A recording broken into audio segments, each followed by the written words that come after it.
Lidi, čau, to je dneska srpnu se blížím do Chorvatska, takže doufám, že to jednou jsem to nedělal, jak jsem nedělal, že jsem úplně zapomněl, že jsem usnul, takže už tady budu, že už dělám jsem se liboval,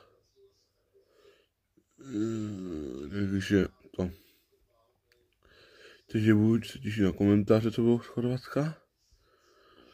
A to. No, hledám na Facebook. Facebook vám dám ještě do popisku. A toto půjde na YouTube i na TikTok, takhle to děláme. Takže se mějte a bude někdy vlog,